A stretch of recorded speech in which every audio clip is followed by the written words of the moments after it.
हमारे साथ तिब्बत की निर्वासित सरकार के प्रमुख पेम्पा सेरिंग जी है। पेम्पा जी, आज आप नागपुर पहुंचे हैं, नागपुर संघ भूमि भी है, क्या विशेष प्रयोजन है आपके नागपुर आने का? अभी इस बार तो महाराष्ट्र में हमारे एक ही सेटलमेंट है तिब्बती गोथनगांव में, और हमने प्रॉमिस किया था अपने लोगों को कि 5 साल में हम 2 बार आएंगे। तो इस बार सेटलमेंट गोथनगांव में दोबारा आ रहा हूँ। तो तिब्बती भारत में 37 क्षेत्र में फैला हुआ है, और दुनिया भर में 27 देशों से भी ज़्यादा में फैला हुआ है, और एक देश में जैसे यूएस में 29 स्टेट्स में फैला हुआ है। तो सब तिब्बती समाज को मिलने का, वो तिब्बती निर्वासित सरकार और समाज के बीच में रिलेशन अच्छा होना है, क्योंकि परम पूज्य जी अभी 90 साल का हो गया है। पहले तो परम पूज्य जी बहुत बार इंटरनेशनली नेशनली ट्रैवल करते हैं, आजकल उतना नहीं हो पा रहा है उम्र की वजह से। तो हम लोगों को ये काम करना है, तिब्बती समाज और निर्वासित तिब्बती सरकार के बीच में वो रिलेशन जितने भी हमारे फिज़िकली दूर हो जाए, मगर मन में से एकजुट होके बैठना है, क्योंकि स्ट्रगल चलना है। तिब्बत बहुत बड़ा भौगोलिक क्षेत्र है, लेकिन चीन की वजह से इस तरीके से अलग अलग देशों में निर्वासित रहना पड़ रहा है। भारत का कैसा सहयोग मिल रहा है? तो भारत नहीं है तो हम लोग, हमारे निर्वासित समाज भी नहीं है, भारत की वजह से हम हैं। तो हमारे बोटी भाषा का जो लेख जो है वो भी इंडिया से आया, देवनागरी स्क्रिप्ट से, भारत से आया 7वीं सेंचुरी में।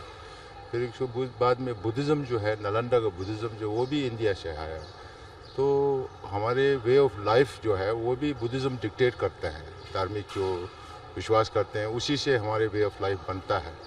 तो पर्यावरण भी हिमालय और तिब्बत के बीच में, तो वो बहुत सारा सांस्कृतिक, भाषा, ऐतिहासिक रिलेशन रहा है भारत। तो हम लोग मानते हैं कि हम भारत के सांस्कृतिक एक अंग का क्षेत्र है वो, क्योंकि हम लोगों ने 8वीं दशक से 13वीं दशक तक, जब बौद्ध धर्म यहाँ से काफ़ी नष्ट हो गया था भारत में, उस 5 सेंचुरीज में हम लोगों ने जितने भी बौद्ध का संस्कृत में और पाली भाषा में जितने भी बुद्ध धर्म हैं, उन सबको तिब्बती भाषा में हम लोगों ने ट्रांसलिटरेट किया।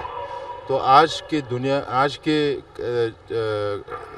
में तिब्बती एक ही भाषा है। अगर आपको बौद्ध धर्म को तंत्र सूत्र सब समझना है तो वही एक भाषा है। इसलिए हम लोग we are very proud to be repository of one part of ancient Indian wisdom. परम पूज्य दलाई लामा जी का काफ़ी उम्र हो गई, आप कह रहे हैं, उनका उत्तराधिकारी कैसे चुना जाएगा? चीन काफ़ी हस्तक्षेप उसमें कर रहा है, डिक्टेट करने की कोशिश करता है।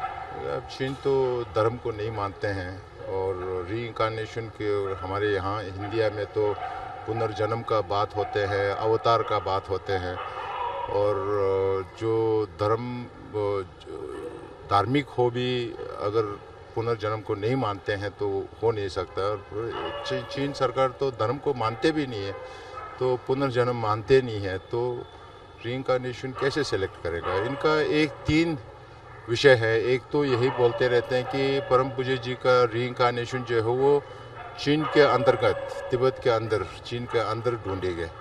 और परम पूज्य जी ये बोल रहे हैं कि तिब्बत में तो फ्रीडम नहीं है, तो अगर फ्रीडम नहीं है तो मैं वहाँ जन्म नहीं लूँगा, फ्री वर्ल्ड में जन्म लूँगा, जहाँ फ्रीडम है वहाँ जन्म लूँगा।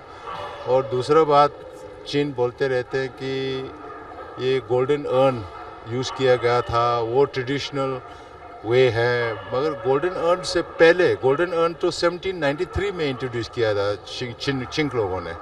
इससे पहले 8 दलाई लामा हो चुके हैं। तो चीन का सरकार का मतलब है कि उसके पहले के 8 दलाई लामा जो दलाई लामा नहीं है, और उसके बाद में भी उसको 9th और 11th दलाई लामा के बारे में यूज़ किया था, वो भी ट्रेडिशनल तरीक़े से ढूंढने के बाद में, तो इट वाज स्कैर्सली यूज्ड, कभी बहुत कम यूज। 13 दलाई लामा, 12 दलाई लामा, 14 दलाई लामा, सबको यूज़ नहीं किया गया था।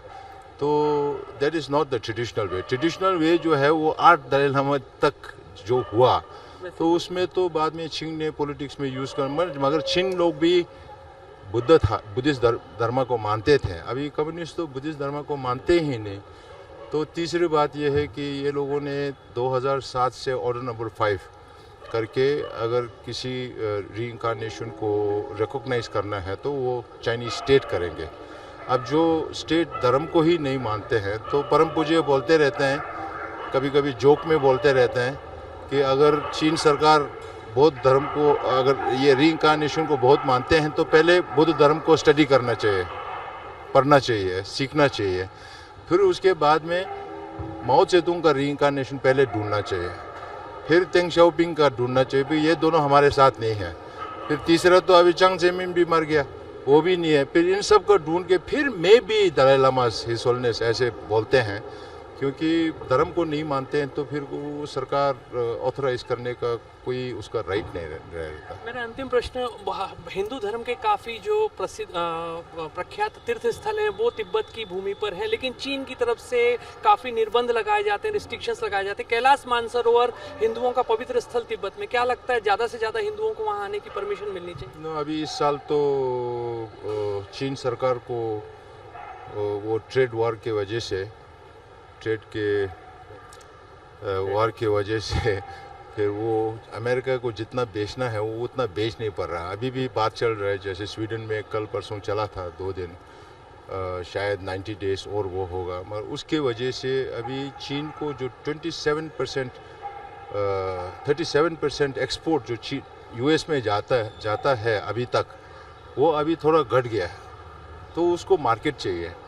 तो भारत भी एक बहुत बड़ा मार्केट है, इसलिए अभी थोड़ा ये सब बोल रहे हैं कि पॉजिटिव डेवलपमेंट हुआ, कैलाश मानसरोवर यात्रा भी जाने दे रहा है, और उसका अपने मतलब ही होता है। मगर वो तो और थोड़ा जारी रहना चाहिए, हर साल जाने देना चाहिए। वो 1 साल हो के 1 साल रोकना, 4-5 साल रोकना, वो सबके लिए ठीक नहीं है। कैलाश मानसरोवर ना कि बुद्ध धर्म का, हिंदुओं का, फंबो का, जैन का, सबका पवित्र स्थल माना जाता है। उनको एक्सेस देना चाहिए।